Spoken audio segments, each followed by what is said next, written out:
সূৰ্যমন্দিত যোৰহাট থিয়েটাৰৰ প্ৰেক্ষাগৃহত উপস্থিত সমূহ দৰ্শকলৈ যোৰহাট থিয়েটাৰৰ তৰফৰ পৰা স্বাগত সম্ভাষণ জনাইছোঁ। গৰম বন্ধ, এই গৰম বন্ধৰ সময়ছোৱাত বিভিন্ন অনুষ্ঠানে বিশেষ বিশেষ কাৰ্যসূচী গ্ৰহণ কৰে, যিহেতু বিদ্যালয়সমূহ বন্ধ থাকে আৰু তাৰ পৰিপ্ৰেক্ষিততেই একোটা অনুষ্ঠান সকলোৱে আয়োজন কৰে। আৰু এই 131 বছৰ গৰমা যোৰহাট থিয়েটাৰো কৰ্মশালা আয়োজন কৰি আহিছে প্ৰতি বছৰে, কিন্তু যোৱা বছৰৰ পৰা শিশুসকলৰ মানসিক উৎকৰ্ষ সাধনৰ অৰ্থে কৰ্মশালা আয়োজন কৰিছে। আৰু এই কৰ্মশালা এই 3 বছৰেই অসম চৰকাৰৰ সাংস্কৃতিক পৰিক্ৰমা বিভাগেও আমাৰ সহযোগিতা আগবঢ়াইছে। 1 জুলাইৰ পৰা আমাৰ কৰ্মশালা আমি আয়োজন কৰিছিলোঁ। আমাৰ যোৰহাটৰ ওচৰে পাজৰে প্ৰায় 80ৰো অধিক শিশুৱে আমাৰ এই কৰ্মশালাত যোগদান কৰিছিল। আৰু 1 তাৰিখৰ পৰা 24 তাৰিখলৈকে এই 24 দিন তেওঁলোকে ৰাতিপুৱা 6:30ৰ পৰা 9:30লৈকে কৰ্মশালাত উপস্থিত আছিল সময়মতে।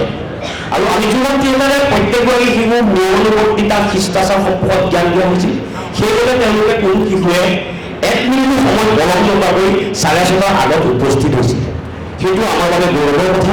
আমি তেওঁলোকক সেই নিয়মানুৱৰ্তিতাটো যেন দিব পাৰিছোঁ। আৰু তাৰ পৰিপ্ৰেক্ষিততে এই কৰ্মশালাৰ অন্তত এখন নাটক মঞ্চায়নৰ আমি পৰিকল্পনা কৰা হৈছিল। সেই পৰিকল্পনা মৰ্মে আমাৰ যোৰহাট থিয়েটাৰৰ এজন নতুন নাট্যকাৰ দীপক কলিতাই ৰচনা কৰিছিল শংকৰদেৱৰ জীৱনৰ আধাৰত এখন নাটক জ্যোতিৰ্ময় শংকৰ। শংকৰদেৱৰ জীৱন পৰিক্ৰমা যিহেতু বহুত দীঘলীয়া, সমগ্ৰ জীৱন পৰিক্ৰমাটোক ধৰি যদি এখন নাটক কৰিবলৈ যাওঁ তাক শেষ কৰিব নোৱাৰি, কিন্তু এটা অংশ আমি দেখুৱাবলৈ যত্ন কৰিছোঁ। তেওঁৰ জন্মৰ পৰা তেওঁ তীৰ্থ ভ্ৰমণলৈ যোৱালৈ কিখিনি সৃষ্টি কৰি থৈ গ'ল, সমাজখনলৈ কি বাৰ্তা দি থৈ গ'ল, তাৰ ওপৰত ভিত্তি কৰি দীপক কলিতাই এখন নাটক লিখিছে। আৰু আমাৰ পৰিচালনাৰ এক টীম আছে, সেই টীমে সকলোৱে মিলি সেই নাটকখন মঞ্চায়ন কৰি আপোনালোকৰ বাবে যুগুত কৰি উলিয়াইছে। ইতিমধ্যে কালি পূৰ্ণ প্ৰেক্ষাগৃহৰ দৰ্শকেৰে সফলভাৱে মঞ্চায়ন হৈছে। আজি দ্বিতীয় নিশা, এই দ্বিতীয় নিশাও আপোনালোকক আমি পুনৰ স্বাগত সম্ভাষণ জনাইছোঁ। এইখিনিতে আৰু এটা কথা ক'ব বিচাৰিছোঁ, যিহেতু বৰ্তমান অসমৰ বানপানীৰ বিভীষিকাই মানুহক অতি দুৰ্গতিত পেলাইছে। বিশেষকৈ যোৰহাট জিলা, শিৱসাগৰ জিলা, চৰাইদেউ জিলা, এই 3খন জিলাত বানৰ বিভীষিকাই মানুহক হাহাকাৰ পৰিস্থিতিৰ সৃষ্টি কৰিছে। এই সময়ত আচলতে আমি প্ৰত্যেকে এখন সহায়ৰ হাত আগবঢ়াটো উচিত, আৰু সকলোৱে বঢ়াইছে। আমি সকলোৱে, আমি যোৰহাট থিয়েটাৰৰ পৰিয়ালৰ সেই দুৰ্গত ব্যক্তিসকললৈ আমি সহায়ৰ হাত আগবঢ়াব বিচাৰিছোঁ। সেয়ে আমি বাহিৰত এটি বান সাহায্য বাকচ ইতিমধ্যে তাত দি থোৱা আছে। আপোনালোকে সকলোৱে যিয়ে যেনেকৈ পাৰে তাত যদি কিছু আৰ্থিক অনুদান আপোনালোকে আগবঢ়াই থৈ যায়, তাৰ পৰা যিখিনি আমি অনুদান পাম আৰু আমাৰ যোৰহাট থিয়েটাৰৰ পৰিয়ালেও তাত সহযোগ কৰি যিখিনি হ'ব গোটেই সমস্ত আৰ্থিক অনুদানখিনি আমি যোৰহাট জিলা প্ৰশাসনৰ হাতত অৰ্পণ কৰিম অহা 30 তাৰিখৰ পিছত। যিহেতু 30 তাৰিখে আমাৰ ইয়াত আকৌ এটা অনুষ্ঠান আছে, অসম চৰকাৰৰ পৰিক্ৰমা বিভাগে আমাক সহযোগিতা কৰা নাট কৰ্মশালা, সেই নাট কৰ্মশালাৰ শেষ দিনটো আমি 30 তাৰিখ ধাৰ্য কৰিছোঁ। সেইদিনা সেই 6টা বজাৰ পৰা আমাৰ অনুষ্ঠান আৰম্ভ হ'ব। আমি পুনৰ সেইদিনাও মঞ্চায়ন কৰিম এই জ্যোতিৰ্ময় শংকৰ। যিহেতু কালি মই দেখা পোৱা গৈছে, কালি বহু দৰ্শকে আহি পেলাই চাবলৈ নাপায়, ওলাই যাব লগা হৈছে। আজিও আপোনালোকৰ নমস্য দৰ্শকসকল আহিছে, সকলোকে আকৌ পুনৰ মই নমস্কাৰ জনাইছোঁ। আৰু আমি নাটকৰ মাজলৈ যোৱাৰ প্ৰাক মুহূৰ্তত আমাৰ এই যিসকল শিশু, তেওঁলোকৰ অভিভাৱকসকলে ইমান বেছি সহযোগিতা আগবঢ়াইছে, আমি অভিভূত কৰিছোঁ। তেওঁলোকৰ এই সহযোগিতাই আচলতে নাট কৰ্মশালাটো সফল কৰাত বহুত অৰিহণা যোগাইছে। আৰু তেওঁলোকে নিজাববীয়াকৈ এখন পুস্তিকা পত্ৰ ছপা কৰি উলিয়াইছে। সেই পুস্তিকাখন আজি আমি আনুষ্ঠানিকভাৱে শুভ উদ্বোধন কৰিব বিচাৰিছোঁ। আৰু তেওঁলোকে অভিভাৱকসকলৰ তৰফৰ পৰা দিগন্ত মাধৱ গোস্বামী, প্ৰতাপজ্যোতি দত্ত আৰু অজন্ত কুমাৰ বৰা তিনিওগৰাকীকে মই অকণ মঞ্চলৈ আহিবলৈ অনুৰোধ জনাইছোঁ। লগতে আমাৰ সভাপতি মহোদয় শান্তনু ঠাকুৰদেৱ, উপ সভাপতি সফল কল আৰু প্ৰাক্তন সভাপতি যোগানন্দ বৰাদেৱক মই অকণ মঞ্চলৈ আহিবলৈ অনুৰোধ জনাইছোঁ। আমি নাটকৰ প্ৰাক মুহূৰ্তত এই পুস্তিকাখন আমি উন্মোচন কৰিব বিচাৰিছোঁ। আৰু আমাৰ সভাপতি মহোদয়, প্ৰাক্তন সভাপতি, অভিভাৱকদ্বয়ৰ যোগেদি আমি পুস্তিকাখন আমি শুভ অনুৰোধ কৰিম। তাৰপিছত আপোনালোকৰ হাতে হাতে একোখনকৈ কপি আমাৰ সদস্যসকলে দি যাব।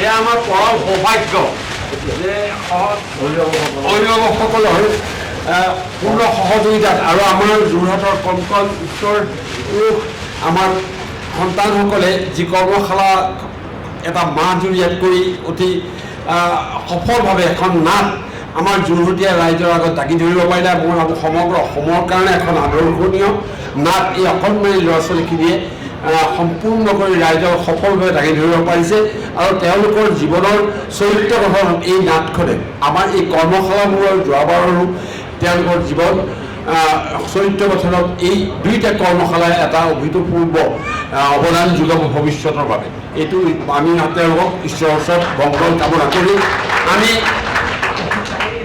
আমাৰ বৰ্তমান সভাপতিৰ সৈতে লগ হৈ আমি ইয়াত উপস্থিত সকলোৱে হৈ এইখন আমি উন্মোচন কৰিছোঁ।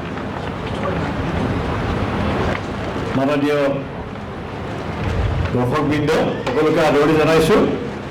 আমি এই অভিভাৱকসকলৰ যি সহযোগ সেয়া সদায় সঁচাই আমাৰ বাবে অতি আদৰণীয়।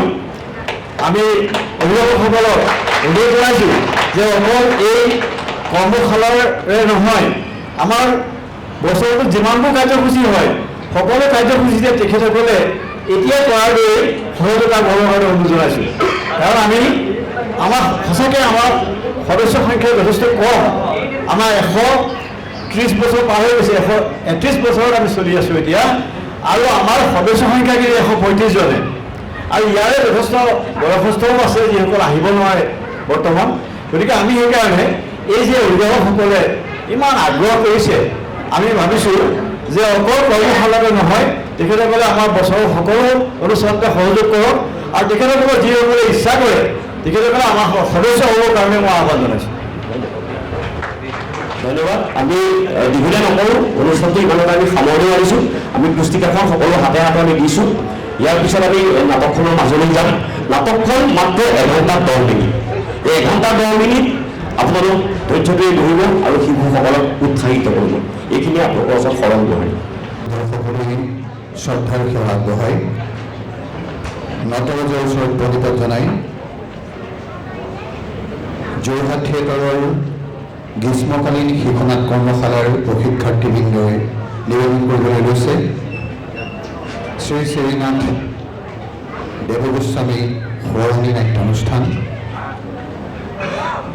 নাট্যকাৰ দীপক কলিতাৰ জ্যোতিৰ্ময় শংকৰ, পৰিচালনা শৰৎবাপী শইকীয়া আৰু অন্তৰা শইকীয়াৰ, সমগ্ৰ পৰিকল্পনা পবিত্ৰ বৰুৱাৰ, সহযোগী পৰিচালক চয়নিকা বৰুৱা, সংগীত দীপাংকৰ জ্যোতি দত্ত আৰু পোহৰ ৰাতুল বৰাৰ। এয়া নিবেদন কৰিবলৈ লৈছোঁ দীপক কলিতাৰ ৰচনাৰে জ্যোতিৰ্ময় শংকৰ।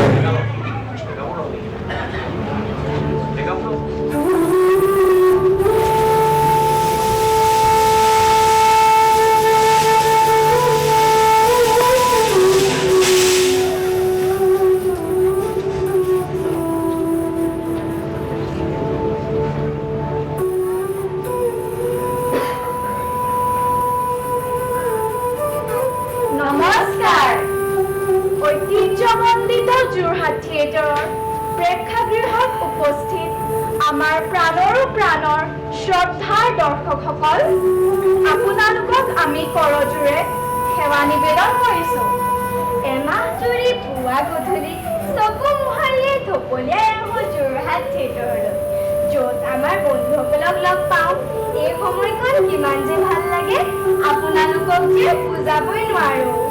যোৰহাট থিয়েটাৰৰ প্ৰতিগৰাকী সদস্যই আমাক ইমান মৰম কৰে, সেই নিৰ্ভেজাল মৰম, শিষ্টাচাৰ আৰু উপদেশবোৰে আমাক জীৱন জুৰি আৱৰি থাকিব। সংস্কৃতি বীজ হেঁচি যিখন মৰম গুৰুজনাই সৃষ্টি কৰি থৈ গ'ল, সেই গুৰুজনাৰ প্ৰতি আমি সেৱা জনাইছোঁ। শ্ৰীমন্ত শংকৰ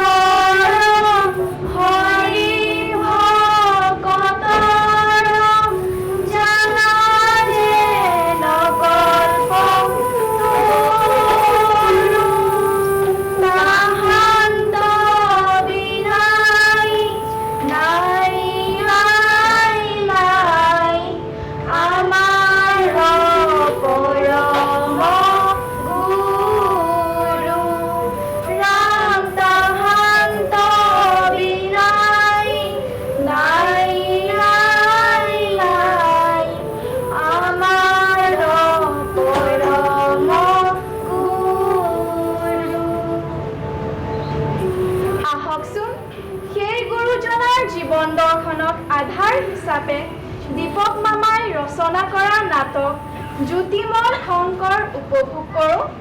এই মঞ্চত আমাৰ খোজ নিচেই চালুকীয়া। নাট পৰিৱেশনত আমাৰ অনেক ভুল ৰৈ যাব। সেই ভুল ত্ৰুটিৰ বাবে আমাক ক্ষমা কৰিব। আহকচোন সেই গুৰুজনাৰ জ্যোতিৰে আলোকময় কৰি তোলো যোৰহাট থিয়েটাৰৰ মঞ্চ।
প্ৰকৃতি শান্ত হ'ল কিন্তু সময় আগবাঢ়ি যোৱাৰ লগে লগে মোৰ অশান্ত মনটো শান্ত কৰাটো বৰ কঠিন হৈ পৰিছে আই কুসুম্বৰ তই ইমান ব্যাকুল হৈছ কিয় নিশ্চয় ভাল খবৰে আহিব আইদেউ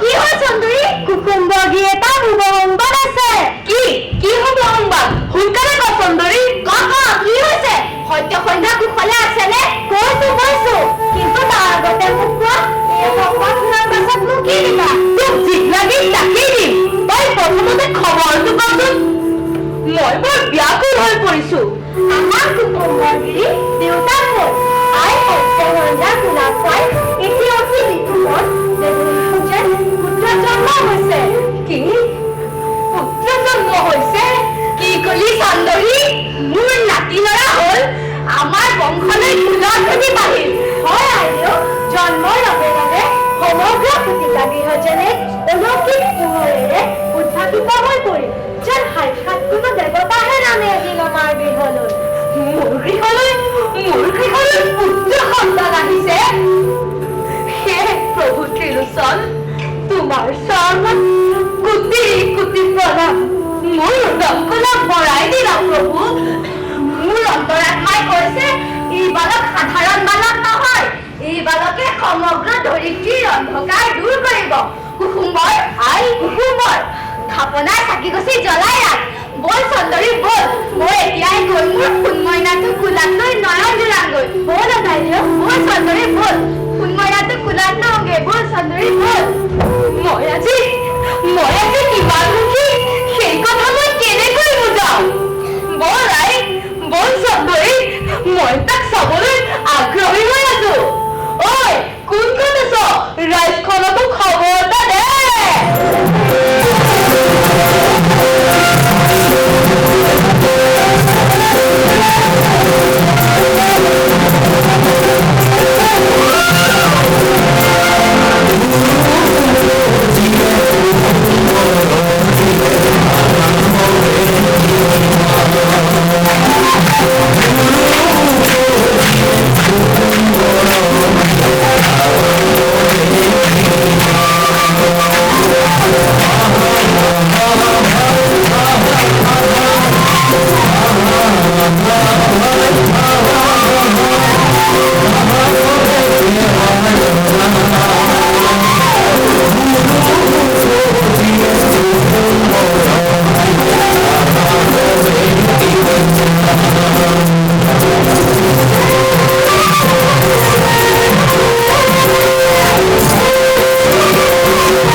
চেষ্টাৰ পাছতো মই জীয়াই ৰাখিব নোৱাৰিলো তাই আমাক সকলোকে এৰি অজান দেশলৈ গতি কৰিলে ইমান কম দিনৰ ভিতৰতে মই তাইক হেৰুৱাম বুলি ভবা নাছিলো মই হাৰি গলো বেজাৰ নকৰিব কুকুম্বগিৰি এইবোৰ সকলো নেদেখাজনৰ ইচ্ছাৰ মতে হয় জন্ম মৃত্যু বিবাহ ঈশ্বৰৰ নিৰ্দেশতে চলে আমি সাধাৰণ মনুষ্যই কেৱল চেষ্টাহে কৰিব পাৰোঁ ইয়াত আমাৰ একো হাত নাই সিদিনা ল'ৰা ছোৱালীটো জন্ম হৈছিলহে হঠাতে ল'ৰাটোক নিথৰুৱা কৰি সাদৰী মানুহজনীক ভগৱানে এইদৰে লৈ যাব লাগেনে এটা পুত্ৰ সন্তানৰ বাবে মই মহাদেৱক কিমান যে সাধন ধৰিছিলো মন্দিৰত গৈ পূজা অৰ্চনা কৰিছিলো ল'ৰাটো জন্ম কৰাৰ দিনা মনত কিমান যে আনন্দ লাগিছিল ভাবিছিলো দেৱাদিদেৱ মহাদেৱে মোৰ মনৰ আশা পূৰণ কৰিলে কিন্তু মোৰ মনৰ আশা পূৰাবলৈ গৈ তাইক যে মই চিৰজীৱনৰ বাবে হেৰুৱাব লাগিব সেই কথা মই সম্পূৰ্ণটো ভবা নাছিলো এইবোৰ সকলো মোৰ বাবেই হ'বলৈ পাৰে অধিক চিন্তা কৰাতকৈ মোৰ বাবে কাল হ'ল ক্ষমা কৰি দিবি সন্তান ক্ষমা কৰি দিবি আপুনি অকল শিৰোমণি ভূঞাই নহয় আপুনি এজন বিধগ্ধ পণ্ডিত আপোনাক বুজনি দিয়া দৃষ্টতা আমাৰ নাই তথাপিও কওঁ শুনক এই কণমানিটোৰ মুখলৈ চাই আপুনি ধৈৰ্য ধৰিবই লাগিব এই কণমানিটোৰ ভৱিষ্যত এতিয়া আপোনাৰ ওপৰতে নিৰ্ভৰ কৰিব ইয়াত ডাঙৰ মানুহ হিচাপে গঢ়ি তোলাটো আপোনাৰ প্ৰধান দায়িত্ব আৰু কৰ্তব্য সেই দায়িত্ব এতিয়া আপুনিয়ে পালন কৰিব লাগিব মাক বিশেষে তাক সন্তানক ডাঙৰ দীঘল কৰাৰ দায়িত্ব মই জানো মই বুজো সেই দায়িত্ব পালন কৰিব পাৰিম কিন্তু কি দুখ আছিল তাৰ জন্মৰ পাছতেই মাতৃৰ মৰমৰ পৰা বঞ্চিত হ'বলৈ দাপত মোৰ দৰে তাইৰো বহুত আশা আছিল তাক ডাঙৰ মানুহ হিচাপে গঢ়ি তোলাৰ কিন্তু নিষ্ঠুৰ নিয়তিয়ে তাইৰ আশা পূৰণ হ'বলৈ নিদিলে কুসুম্বৰ তোৰ ভাৰ্য ঢুকাইছে কিন্তু তোৰে মাৰ এই খেৰখুটি এতিয়াও জীয়াই আছে সেয়ে অথলৈ যাবলৈ নিদিওঁ মই ডাঙৰ দীঘল কৰিম তাক মই লালন পালন কৰিম দে চন্দৰী দে মোৰ শুন মই তোক মোৰ বুকুৰে মৰে ডাঙৰ দীঘল কৰিম শুন আজিৰ পৰা মোৰ আশা ভৰসা সকলোখিনি তৰে মই তোক ডাঙৰ মানুহ কৰিম শুন বহুত ডাঙৰ মানুহ কৰিম বহুত ডাঙৰ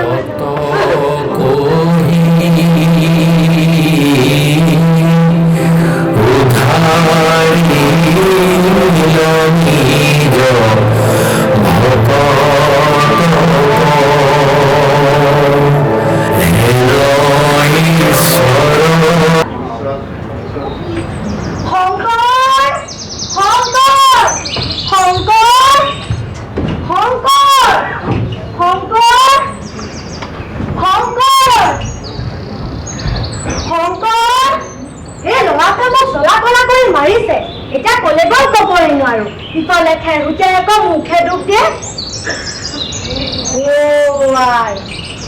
এইটো আকৌ কোনে থলেহি এইটো নিশ্চয় শংকৰৰ কামেই হ'ব আইঐ ইমান গধুৰ ইয়াৰ গাত কি শক্তি আছে মই ধৰিব পৰা নাই দেই এইহে ল'ৰাটো জানিব পৰাটো কম শক্তিমান হ'বনে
শংকৰে কেনেকৈ পানীত বুৰ মাৰি ইমান সময়লৈকে পানী তলত সোমাই থাকিবলৈ পাৰে দেখা নাই?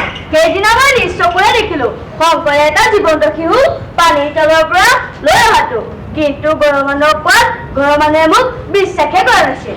বনৰ পশু পক্ষী বিলাকেও শংকৰ বৰ ভাল পায়। শংকৰে বাৰু অসাধাৰণ কামবোৰ কেনেকে কৰিব পাৰে? শংকৰে এজন লগৰীয়া পোৱাটো আমাৰ ভাগ্য, বুজিছ? শংকৰ দেখা শুনাই আমাতকৈ ভাল। শিৰোমণিবোৰে পুতেক হৈও দিনটো আমাৰ লগতে খেলা ধূলা কৰি থাকে। সেইকাৰণেতো শংকৰ আমাৰ সকলোৰে নেতা। শংকৰ আহি পালেহিয়ে।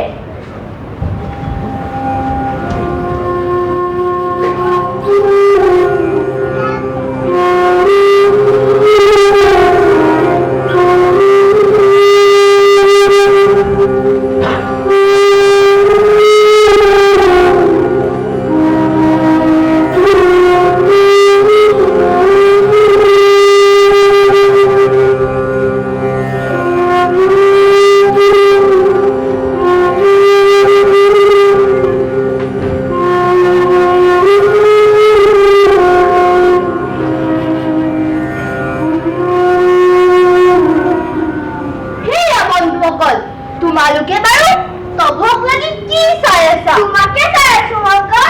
মোক চাবলৈ আকৌ কি হ'ল? এই বিশাল বৰ্ণৰ হাতুৰি তোমাৰ ভাগৰ লগা নাইনে? শংকৰ, তোমাৰ বাৰু ভয় লাগিছিলে নাই? একেবাৰে ভাগৰ লগা নহয়, কিন্তু মনটোহে আচল কথা। মনটো শক্তিশালী কৰিব পাৰিলে শৰীৰৰ ভাগৰেও একো কৰিব নোৱাৰে। আৰু শৰীৰে কি ক'লা? ভয়। মনত ভয় দেখিলে নদীৰ পানীত সাঁতুৰিম কেনেকৈ? বাৰু সেইবোৰ কথা এতিয়া বাদ দিয়া। এতিয়া কোৱা আমি ক'ত যাম? এতিয়া আমি সকলো মৌমাছি চিকাৰলৈ যাওঁ, ব'লা।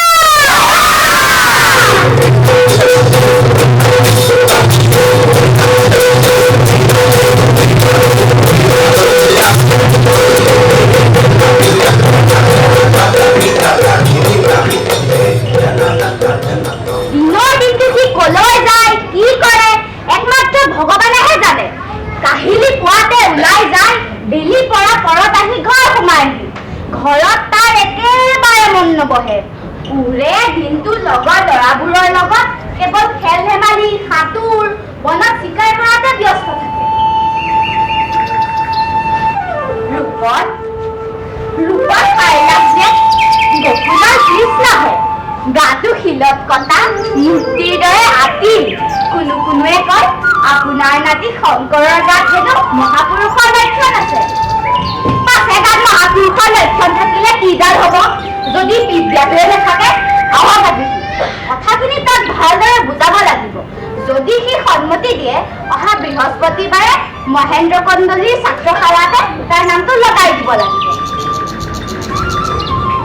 আইতা, আইতা, তুমি অকলে কি কৰি আছা? এয়া চোৱা, মই তোমাৰ বাবে কি লৈ আনিছো।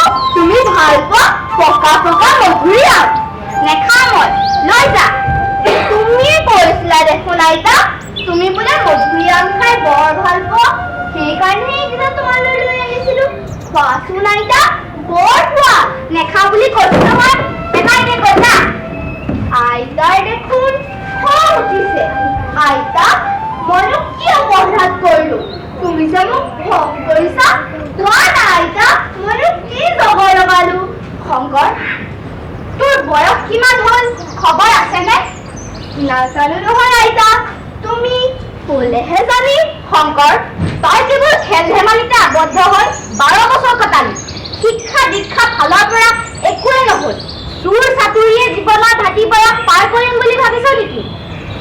তোৰ উপৰি পুৰুষ সঞ্জীৱৰকে আদি কৰি তোৰ পিতা কুসুম্বৰলৈকে সকলো ডাঙৰ ডাঙৰ পণ্ডিত আছিল, যাৰ পাণ্ডিত্যত ৰজা প্ৰজা সকলো মুগ্ধ হৈছিল।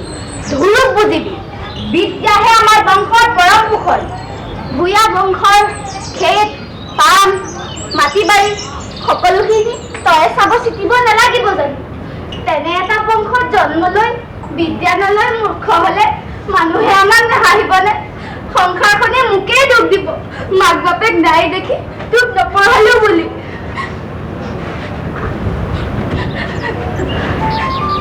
হ'ব হ'ব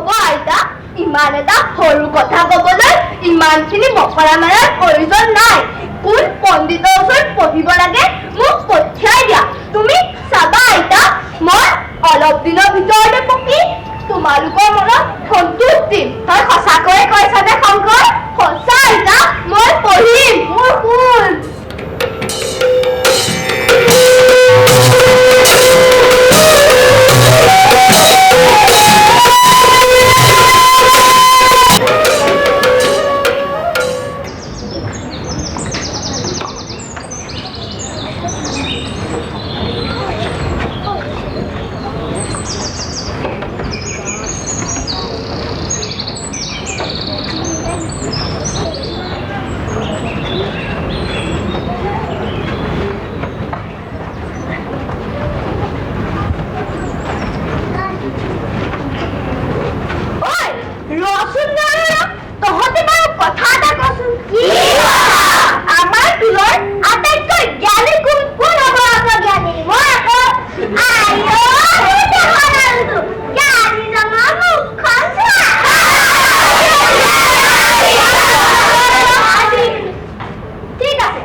তোমালোকে বাৰু মোৰ লগত যাব পাৰিবানে?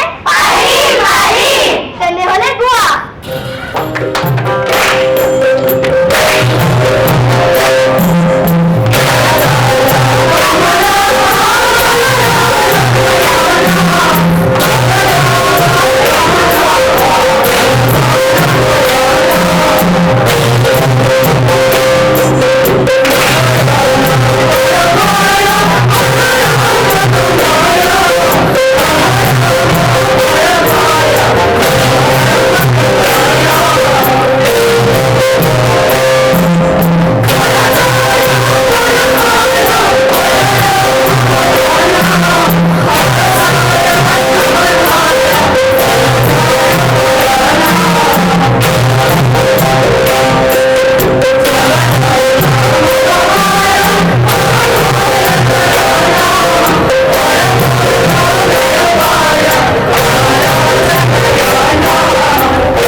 তুলত থাকি শংকৰে ইমান একাগ্ৰতাৰে অধ্যয়ন কৰিলে যে তেওঁ অতি কম দিনৰ ভিতৰত দেৱভাষা, সংস্কৃত আৰু মাতৃভাষাত পাৰ্গত হৈ পৰিল।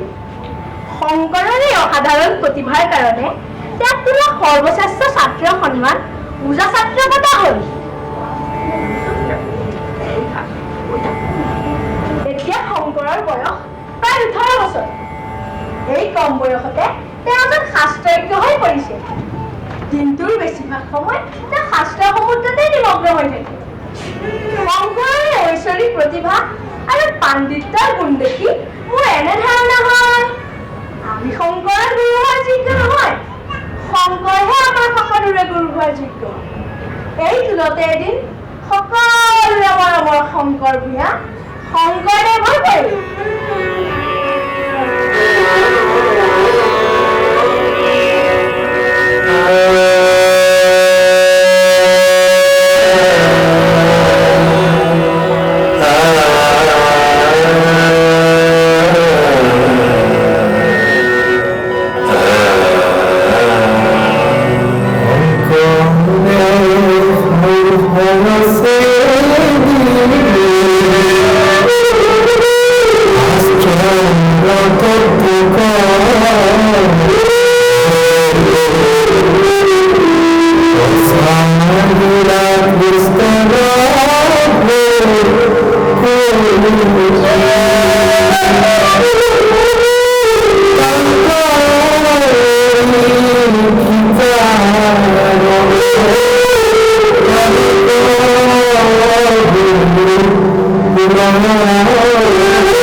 শিক্ষা শেষ কৰি নিজ গৃহলৈ ঘূৰি অহাৰ কিছুদিনৰ পিছতেই সকলোৰে ইচ্ছা আশা আকাংক্ষাৰ সন্মান জনাই মোৰ ইচ্ছাৰ বিৰুদ্ধে গৈও শিৰোমণি ভূঞাৰ গধুৰ দায়িত্ব বহন কৰিবলৈ বাধ্য হল।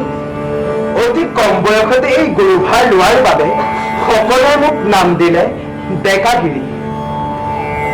কিন্তু এই নতুন দায়িত্বই মোক কোনো ধৰণৰ উৎসাহিত কৰিব পৰা নাছিল, বৰঞ্চ মোক অধিক জটিলতাৰ মাজলৈ ঠেলি দিয়া যেন অনুভৱ হৈছিল। জ্ঞানৰ অভাৱত ককপকাই থকা এই মানুহখিনিৰ দুৰৱস্থা দেখিলে মোৰ মনটো একেবাৰে বিষাদেৰে উপচি পৰে। এই নিৰীহ লোকসকলক যদি মই জ্ঞানৰ সন্ধান দিব নোৱাৰো তেন্তে মোৰ এই শিক্ষা দীক্ষাৰ মূল্য কত থাকিব?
কিন্তু সেই সাহস আৰু আত্মবিশ্বাস মোৰ আছে।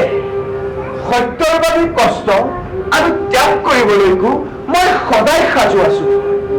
সৰুতে মই সোঁতৰ বিপৰীতে সাঁতুৰি বাৰিষাৰ বৰলৈ পাৰ হৈছিল আৰু প্ৰয়োজন হলে সমাজৰে কুসংস্কাৰৰ ধুমুহাত নেওচি হাজাৰ বাধাৰ বিৰুদ্ধে মই যুঁজিম।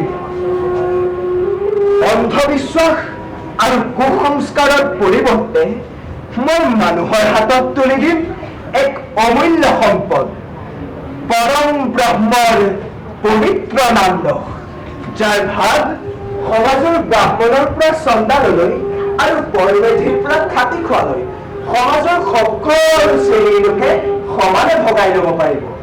আৰু যাক যিমানেই বহুজনৰ মাজত বিলাই দিয়া হ'ব সিমানেই তাৰ মহিমা বাঢ়িব। কেতিয়াও ই কমি নাযায় বা কম হৈ নাথাকে। এই হৰিনামৰ ৰসেৰেই মই সমগ্ৰ ধৰিত্ৰী জোৰাম, যুগে যুগে অনন্ত কাললৈ।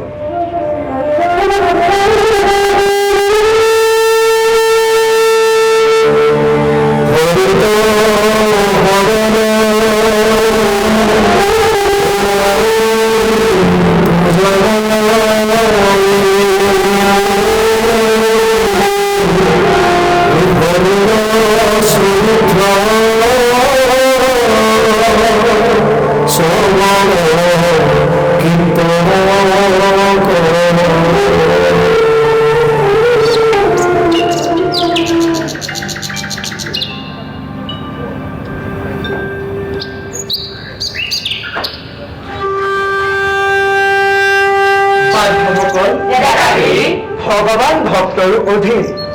ভক্তিভাৱেৰে ভগৱানক আৰাধনা কৰিলে কেৱল এটা ফুল বা তুলসীতে তেওঁ ভক্তৰ প্ৰতি সদয় হয়। ভগৱানৰ প্ৰতি সদায় অন্তৰত ভক্তিভাৱ থাকিব লাগে।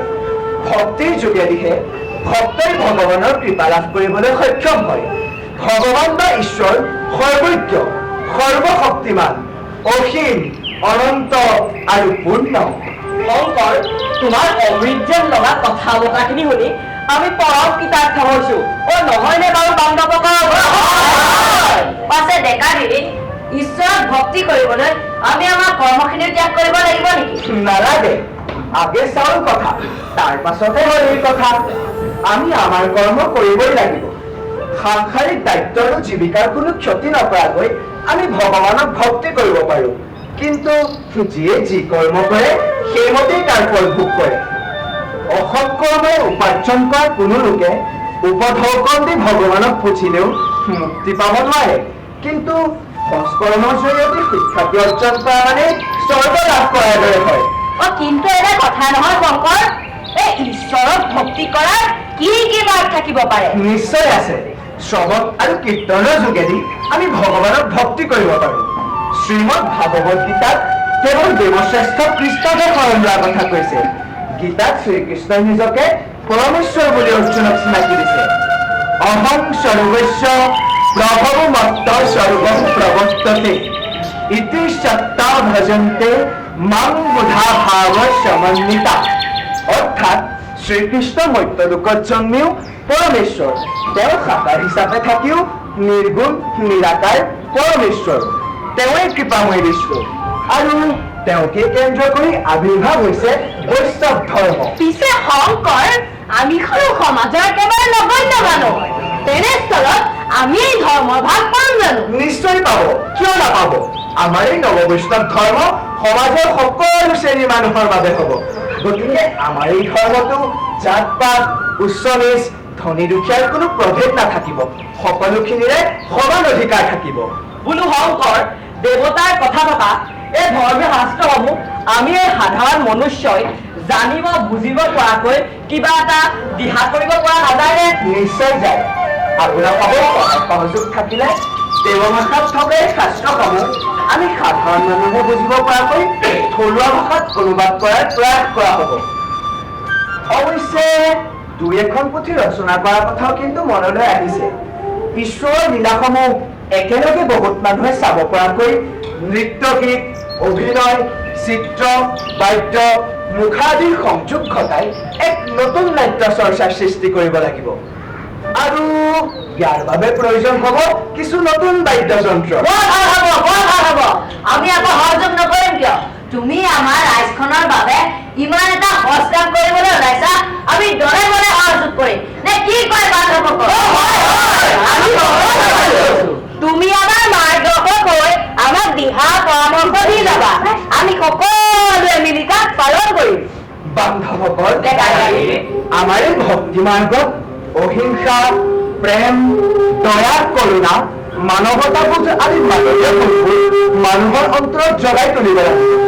আৰু কেৱল মানুহৰ প্ৰতিয়ে নহয়, সকলো জীৱ জন্তু, চৰাই চিৰিকটিক ভগৱানৰ অংশ হিচাপে গণ্য কৰি শ্ৰদ্ধা ভক্তি কৰিব লাগে। কুকুৰ শ্ৰী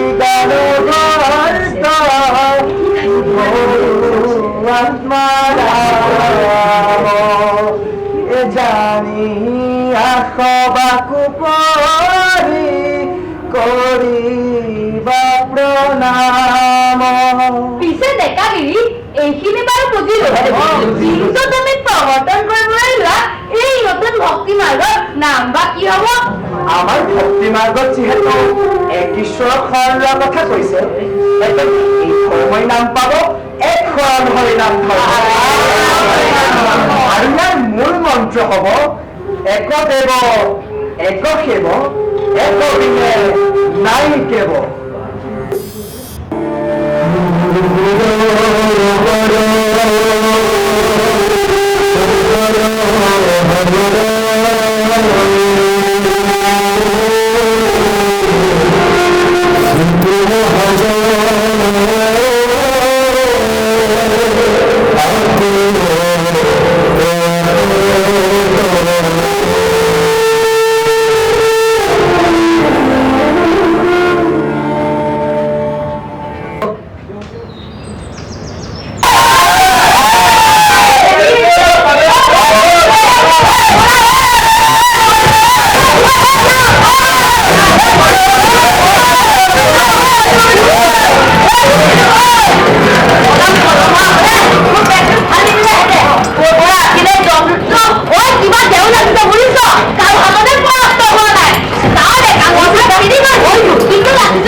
আপোনালোকে মোক বাধা নিদিব। আমি জানি বুজি আপোনাক বিপদৰ মাজলৈ যাবলৈ দিব নোৱাৰো, সি বহুত ভয়ানক। মোৰ মানুহখিনি ঘুচি মৰা সেই পকৰা জন্তু এটাৰ ভয়ত এই শিৰোমণি ভূঞান কাপুৰুষৰ দৰে পলাই যাব নোৱাৰে। তাক মই এসেকা দি হেৰি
সকলোখিনি গোট খালে যেতিয়া ডেকাগিৰিয়ে নিজৰ অভিমত ব্যক্ত কৰিব লাগে।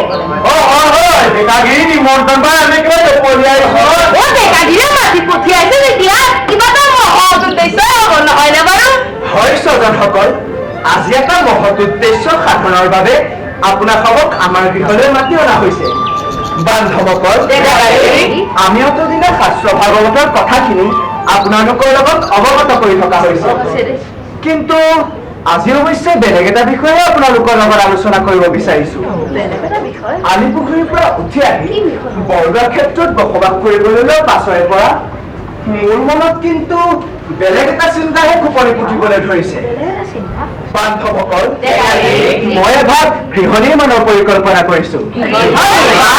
তাৰমানে আমাৰ ডেকাগিৰিয়ে এইভাগ গৃহ ৰাজকাৰ্য কৰিবলৈ অসুবিধা হৈছে, সেয়েহে এভাগ নতুন গৃহ নিৰ্মাণৰ কথা পৰিকল্পনা কৰিছে। নহয়, মই মোৰ বাবে গৃহ নিৰ্মাণৰ কথা ভবা নাই আমাৰ সকলোৰে বাবে ডেকাগিৰি আমাৰ বাবে গৃহ সজাব ডেকাগিৰিয়ে কৈছে কি হে আমাক আকৌ নতুন গৃহৰ কি প্ৰয়োজন প্ৰয়োজন আছে আৰু প্ৰয়োজন আছে বাবে এই নতুন গৃহবাস সাজি উলিওৱাৰ পৰিকল্পনা কৰা হৈছে বান্ধৱসকল আমাৰ এই গৃহভাগ আপোনালোকে ভবাৰ দৰে সাধাৰণ গৃহ নহয় আমাৰ এই গৃহভাগ আহল বহল আৰু আন গৃহৰ তুলনাত ওখ হ'ব ওপৰত থাকিব খেৰৰ ছাল আৰু খুঁটাবোৰো হ'ব লাগিব সুদৃঢ় য'ত পুৱা গধূলি সকলো একগোট হৈ একমাত্ৰ চৰ্চা কৰাৰ লগতে শাস্ত্ৰ ভাগৱতৰ কথাখিনি শ্ৰৱণ আৰু কীৰ্তন কৰা হ'ব তাৰ মানে আমাৰ ডেকাগিৰিয়ে হৰি গৃহ নিৰ্মাণৰ মন মেলিছে ভাল হ'ব আজিলৈকে আমি এনেকুৱা গৃহৰ কথা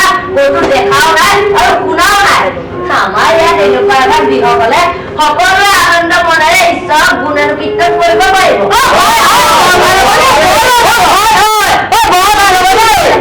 পাছে ডেকাগিৰিয়ে এইবাৰ গৃহ ক'ত নিৰ্মাণ কৰাৰ কথা ভাবিছে দক্ষিণ পূব দিশত থকা আমাৰ পিতৃপুৰুষৰ সৰিয়হতলী গাঁৱতে এই গৃহভাগ নিৰ্মাণৰ পৰিকল্পনা কৰা হৈছে ঠাইখনো বেছ আহল বহল প্ৰথমতে তাত এটা পথ নিৰ্মাণ কৰিব লাগিব আৰু পথৰ কাষে কাষে সুগন্ধিযুক্ত ফুল ৰোপণ কৰিব লাগিব ডেকাগিৰিয়ে অনুমতি পালে কাইলৈৰ পৰা আমি ৰাইজখন হাতে কামে লাগিয়েই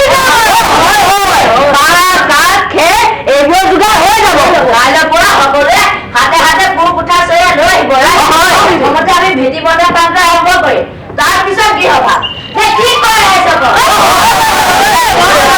ৰাইজে লগ জোকাৰিলে নৈ গ'ল সকলো ৰাইজে যদি একেলগে হাতে কামে উজান দিয়ে অতি কম দিনৰ ভিতৰতে গৃহভাগ সম্পূৰ্ণ হ'ব এই গৃহত পুৱা গধূলি হৰি নামৰ ধ্বনিৰে আকাশ বতাহ চালি ধৰিব হৰি ভক্তি দান দি আমাৰ শংকৰে ভকতৰ কল্পতৰ হ'ব ভাল লাগিব নহয়নে বাৰু বান্ধৱসকল মই আজি ৰাতিৰ ভিতৰতে গৃহভাগৰ নক্সা তৈয়াৰ কৰিমগৈ আমাৰ এই গৃহভাগ জাতীয় জীৱনৰ নৱজাগৰণৰ প্ৰাণ কেন্দ্ৰ হিচাপে গঢ়ি তুলিব লাগিব আৰু এই গৃহৰ সাৰুৱা মাটিতেই এখন হৰিনাম ধৰ্মৰ বীজ অংকুৰিত হ'ব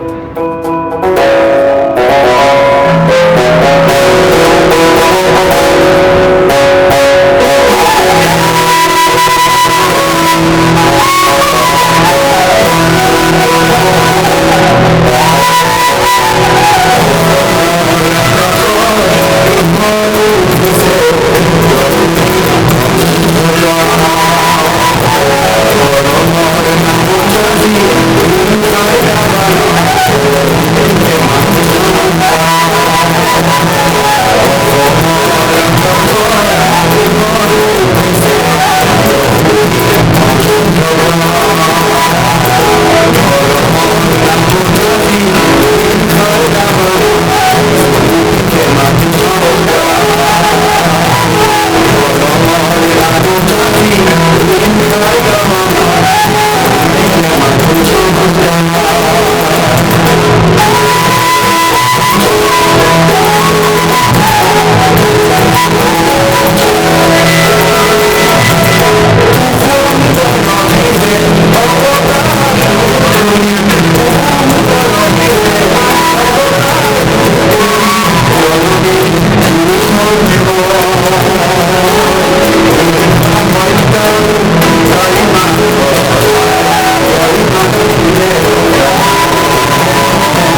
খেতেলি এৰি চিধাই ডেকাগিৰ ওচৰলৈ খাবলৈ মেলি এই ডেকাগিৰটোৱেনো মানুহবিলাকৰ গাত কি যাদু কৰিলে মই আচলতে ধৰিব পৰা নাই দেই কাম বন নাই কেৱল নাম ঘৰ নাম হেৰ এইবোৰ কৰি থাকিলে সংসাৰখন কেনেকৈ চলে গৰু গোহালিৰ দৰে ল'ৰা ছোৱালীয়ে এসোপামান জন্ম দি ল'লে আৰু এতিয়া নমত ধৰিছেগৈ আৰু মই বান্ধে ইয়াতে দিনে ৰাতে কাম কৰি কৰি মই আহক আজি সোণপাহি সোণপাহি কি হ'ল সোণপাহি তই অকলে অকলে যে বকি আছ গিৰিহঁত নাই নেকি মোৰ গিৰিহঁত আছে নাই জোকেল লাগে ৰাতিপুৱাতে আজি বেজীটোৰ চোন বেছি হ'ল যেন পাওঁ গা গত লগাই কথা নকবি দেই মোৰ মূৰটো এনেই গৰম হৈ আছে তোৰ মূৰটো গৰম হবলৈ কোনোবাই তোৰ মূৰত গৰম মঙঠা লগাই দিলে নেকি তহঁতি ৰচোন ৰ তাইক খং উঠি আছে তাইৰ খঙৰনো কাৰণ কি আমি জানি লওঁ সোণপাহি তোৰনো ইমান কিয় খং উঠিছে আমি কিবা জগৰ লগালো নেকি মোৰ তহঁতৰ ওপৰত খং উঠা নাই মোৰ এই ডেকাগিৰিটোৰ ওপৰতহে খং উঠিছে চাচোন কেনেকৈ মানুহবিলাকক বঢ়িয়া কৰি ফুৰিছে সোণপাহি তই ভুল ভাবিছ ডেকাগিৰিক দুখ নিদিবি ডেকাগিৰিয়ে ৰাইজখনক একগোট কৰি জ্ঞানৰ পোহৰহে বিলাইছে তোৰ সেই ডেকাগিৰিয়ে বিলোৱা পোহৰ খালে আমাৰ পেট নভৰে নেপাল সোণপাহি চকুৰ আগতে দেখা নাছিলি নে কটাকটি মৰামৰি তোক মাৰি মই খাওঁ মোক মাৰি তই খা এইবোৰ অৰিয়াহৰি নাইকিয়া কৰি ডেকাগিৰি এখন সুন্দৰ সমাজ গঠন কৰিবলৈ চেষ্টা কৰিছে তই ভুল ভাবিছ সোণপাহি ডেকাগিৰিয়ে ইমান ধুনীয়াকৈ নামঘৰ সাজি ইমান ধুনীয়াকৈ ৰাইজখনক নাম শিকাইছে শুনিয়ে মনটো ভাল লাগি যায় এতিয়া আগৰ দিন নাইকিয়া হ'ল আকাশত নতুন পোহৰে আমাক নতুন বাট দেখুৱাইছে হৰি নামৰ ধ্বনিৰে আকাশ বতাহ মুখৰিত হৈছে নামৰ ধ্বনিৰে নতুন যুগৰ সূচনা কৰিছে বল সোণপাহি আমি নামঘৰৰ বাকৰিলৈ যাওঁ তহঁতকো এই ডেকাগিৰিয়ে বলিয়া কৰিলে যেন পাওঁ আমাকেই নহয় আজি সমস্ত বৰদোৱাৰ ৰাইজ মতলীয়া হৈছে আমি নিজ চকুৰে দেখিছো কালি কি সুন্দৰ নামৰ আখৰা চলিছে আহচোন আমিও সেই নামৰ তালত মতলীয়া হওঁ শুনচোন শুন সেয়া নামৰ মাত বাঢ়ি আহিছে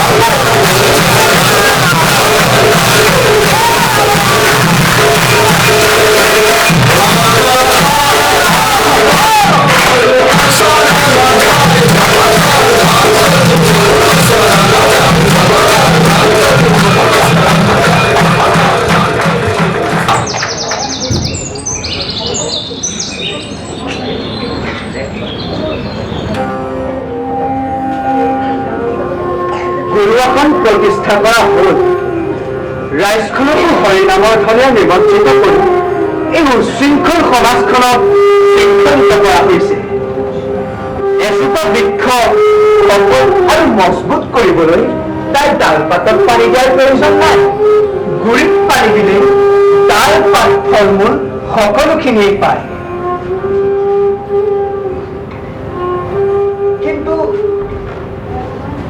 এইখিনিয়ে সমাজখনক একতাৰ দোলেৰে বান্ধি ৰাখিব নোৱাৰে সমাজৰ সহজ সৰল মানুহখিনিৰ মনটো নিকা কৰিবৰ বাবে মই সৃষ্টি কৰিব লাগিব গীত নৃত্য খোল তাল আৰু ভাওনা যাৰ জৰিয়তে ধৰ্ম প্ৰচাৰ কৰাৰ লগতে এক নতুন সংস্কৃতিৰ বীজ সিঁচিব লাগিব আৰু এই বীজেই মোৰ চহা অসমীয়া জাতিটোক চহকী কৰি তুলিব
মহান ব্যক্তিত্ব আৰু শিল্পী প্ৰতিভাৰ নিদৰ্শন দেখি আমি সকলোৱে বিস্মিত মানিছো। হয় গুৰুদেৱ, এয়া এক মহান প্ৰতিভাৰ নিদৰ্শন।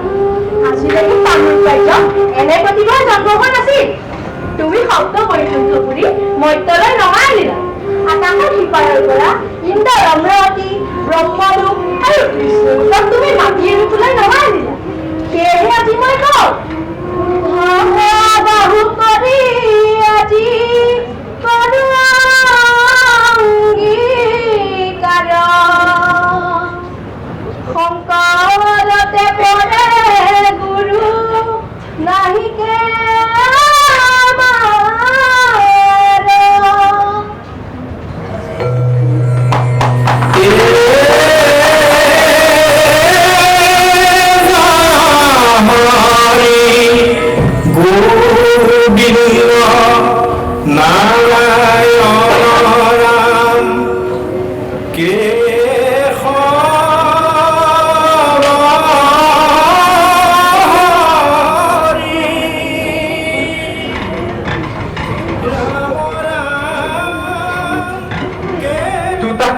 সুকলমে সম্পন্ন হল। দুই পিতামহৰ হাতত ৰাজতত্ব অৰ্পণ কৰিল আৰু মাতৃহীনা মৰমৰ যি মনুকো হৰিভূঞাৰ দৰে এজন উপযুক্ত পাত্ৰৰ হাতত গতাই দি বিবাহ কাৰ্য সম্পন্ন কৰা হল। এতিয়া মোৰ কেৱল জ্ঞান অন্বেষণৰ সময়। জগতৰ কল্যাণৰ বাবে মই এতিয়া মুক্ত। আইতা, সেয়া মই কি শুনিছো? তই বোলে আমাক সকলোকে এৰি তীৰ্থ ভ্ৰমণলৈ যাবলৈ ওলাইছ? আইতা, তোমাকনো এই কথা কোনে ক'লে? বতাহত তোৰ কথা বিয়পি পৰিছে, কিন্তু তোৰ এই সিদ্ধান্ত মই এনেকৈ মানি লম বোপা।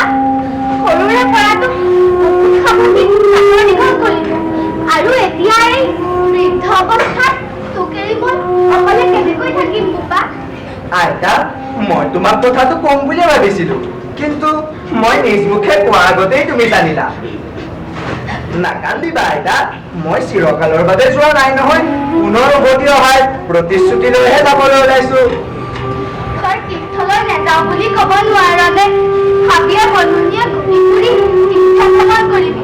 বাটত যদি কিবা বিপদ বিঘিনি হয়, মোৰ বুকুখন যে কঁপি উঠিছে অ বোপা। তই এই সিদ্ধান্ত সলনি কৰ। নহয় আইতা, এই যাত্ৰা মোৰ নিজৰ স্বাৰ্থৰ বাবে নহয়। এই যাত্ৰা মোৰ জ্ঞানৰ সন্ধানত, সত্যৰ সন্ধানত। মোৰ একো নহয় আইতা, তুমি চিন্তা নকৰিবা। আৰু শুনা, মই অকলে যোৱা নাই নহয়।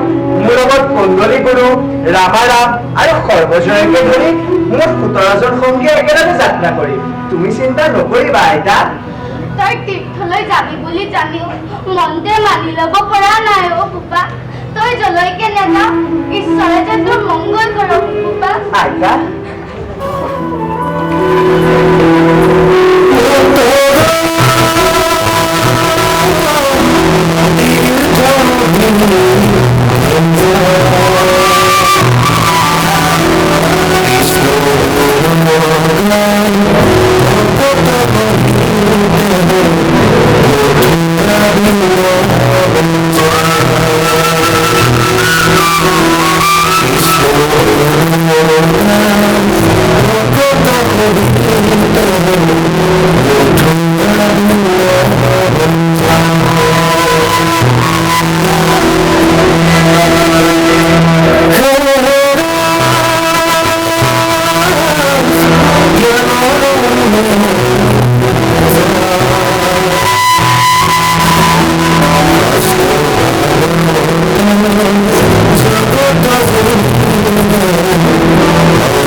Oh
প্ৰথমে আপোনালোকক কৈছিলোঁ 1 জুলাইৰ পৰা 24 জুলাইলৈকে এক গ্ৰীষ্মকালীন নাট কৰ্মশালা আয়োজন কৰিছিলোঁ আৰু এই নিষ্পাপ শিশুসকল আপোনাৰ সন্মুখত বহি থকা এওঁলোকে এই এমাহ ৰাতিপুৱাই আহে মই যেনেকৈ কওঁ তেনেকৈ আহে আৰু যেনেকৈ কওঁ সেইমতে মানি চলে সেই ধৰণে নাটকখন আখৰা কৰিলে এইখন আচলতে এই শিশুসকলৰ বাবে নহয় বুলিয়ে মই ক'ব খোজোঁ এখন যথেষ্ট কঠিন নাটক শংকৰদেৱৰ জীৱনৰ আধাৰত তাৰপিছতো সম্পূৰ্ণ আধ্যাত্মিকভাৱে আমাৰ যি পৰিচালনাৰ টীম আছে আমাক সকলোৰে ওচৰত সিহঁতি শিৰ নত কৰি আমি যেনেকৈ কৈছোঁ তেনেধৰণে কৰিবলৈ চেষ্টা কৰিলে আৰু আজি শেষত দুদিনকৈ আপোনালোকৰ সন্মুখত এই নিষ্পাপ শিশুসকল থিয় হ'ল একো গমেই নাপায় কি হৈছে নাটক কি একোৱেই নাজানে তাৰপিছতো আমি যেনেকৈ কৈছোঁ যদি আমি কিবা ভুল বাটো দেখুৱাইছোঁ সেইটোকে অনুসৰণ কৰিছে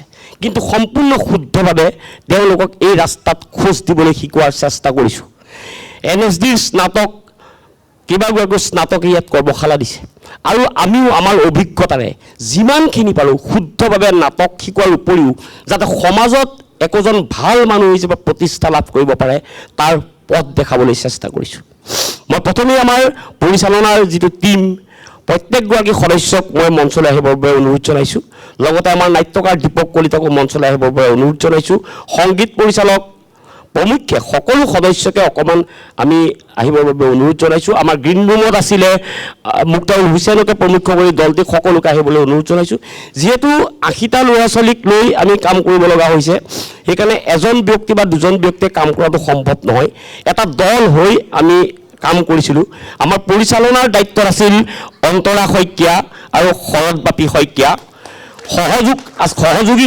পৰিচালক আছিল চয়নিকা বৰুৱা সংগীত পৰিচালক আছিল দীপাংকৰ জ্যোতি দত্ত আৰু এই গোটেই কৰ্মশালাটোৰ তত্ত্বাৱধায়কৰ দায়িত্বত আছিল তত্ত্বাৱধান কৰিছিল ৰাতিপুৱাৰ পৰা ৰাহুল দত্ত, দীপাংকৰ জ্যোতি দত্ত আৰু চয়নিকা বৰুৱাই। ইয়াৰ উপৰিও আমাৰ প্ৰত্যেকজন যোৰহাট থিয়েটাৰৰ সদস্য ইমান সহযোগিতা আগবঢ়াইছিল যিটো আপোনালোকে নেদেখিলে কল্পনা কৰিব নোৱাৰিব। প্ৰত্যেকৰে আশা সুধি এটা প্ৰচেষ্টা। আমি প্ৰত্যেকেই আজি 131 বছৰ নাটক কৰি আছোঁ, কিন্তু আমি নাটক কৰি সমাজলৈ কি দিব পাৰিছোঁ? আমি ভাবিছোঁ এই শিশুসকলক যে আমাৰ অভিজ্ঞতাৰে পুষ্ট কৰি তেওঁলোকক একোজন ভাল অভিনেতা গঢ়াৰ যি চেষ্টা কৰিছোঁ, এয়া যোৰহাট থিয়েটাৰৰ এক আমি মহান দায়িত্ব আৰু কৰ্তব্য বুলি ভাবিছোঁ। অনাগত দিনতো আমি কৰ্মশালা আয়োজন কৰি যাম। মই পৰিচয় কৰাই দিওঁ, শিশুসকলক পৰিচয় কৰাই নিদিওঁ, মাত্ৰ মই পৰিচয় কৰাই দিলোঁ অন্তৰা শইকীয়া, শৰৎবাপী, চয়নিকা বৰুৱা, সংগীত পৰিচালক আমাৰ দীপাংকৰ জ্যোতি দত্ত, গ্ৰীণ ৰুম ইনচাৰ্জ আছিলে মুক্তাউল হুছেইন। মুক্তাউল হুছেইনৰ লগত আমাৰ এটা টীম আছিলে, সেই টীমটোৱে এই 80জনক ভিতৰত তদাৰক কৰিছিলে।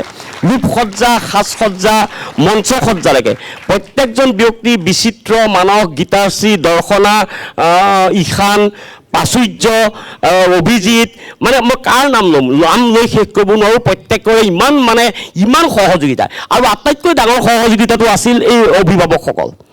এই অভিভাৱকসকলে নিস্বাৰ্থভাৱে আমাৰ হাতত এই শিশুটিক ইমান বিশ্বাসেৰে গতাই দিছিল যে তেওঁলোকে এদিনো ইয়াৰ ভিতৰত প্ৰৱেশ কৰা নাছিল, আৰু ইমান বিশ্বাসেৰে গতাই দিছিল, একদম অতি নিৰ্ভয়ে গতাই দিছিল যে আমি নিশ্চয় তেওঁলোকক আতুলকৈ ৰাখিম। সঁচা কথা, সঁচা অৰ্থত ক'বলৈ গ'লে মই 6 বজাত সদায় আহিছিলোঁ, আমি প্ৰত্যেকেই আহিছিলোঁ। আচলতে মই এই শিশুসকলৰ মাজত থাকি মই জীৱনৰ সাৰ্থকতা অনুভৱ কৰিছোঁ। এটা ফুলৰ লগত খেলি থকা যেন লাগিছে। ইহঁতক মই বহুত গালি পাৰিলোঁ, আজি মোৰ সেইটোৱে দুখ লাগিছে। মই বহুত গালি পাৰিছোঁ, কিন্তু মোৰ নিজৰ সন্তানৰ দৰে তাহাঁতক মই মৰম কৰোঁ, সেইটো বুজি পায়। অকল নাটকৰ স্বাৰ্থত দেউতাক মই গালি পাৰিছিলোঁ। ইহঁতি বৰ্তাকে যেতিয়া মাতি দিয়ে মোৰ বুকুখন কঁপি উঠে। ইয়াতকৈ আৰু মানুহক সুখ নালাগে, এই সুখ অনুভৱ কৰিছোঁ। নাটকে ইহঁতি কি দিলে মই নাজানো, ইহঁতি একোৱেই নাজানি যিখিনি দিছে আপোনালোকে আশীৰ্বাদ বুলি ধৰিব, আৰু এই সকলোকে আশীৰ্বাদ কৰিব ইহঁতি যাতে সমাজত জীৱনত এজন ভাল মানুহ হৈ প্ৰতিষ্ঠা লাভ কৰিব পাৰে। মই ভাবোঁ ইয়াৰ পৰা মই অতি কমেও 10জন অন্তত অভিনেতা আমাৰ যোৰহাট থিয়েটাৰত ভৱিষ্যতলৈ থাকি যাব বুলি মই ভাবোঁ। সকলোকে পুনৰবাৰ মই আশীৰ্বাদ জনাইছোঁ, আৰু আকৌ অহাবাৰ আমি এই কামটো কৰিবলৈ নিশ্চয় চেষ্টা কৰিম। আমাৰ পৰিচালকে এষাৰ ক'ব।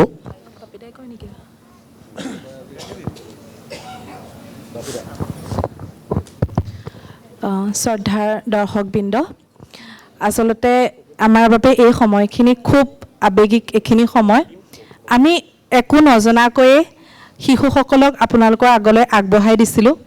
নাজানো আমি কিমানখিনি সফল হ'ব পাৰিলোঁ।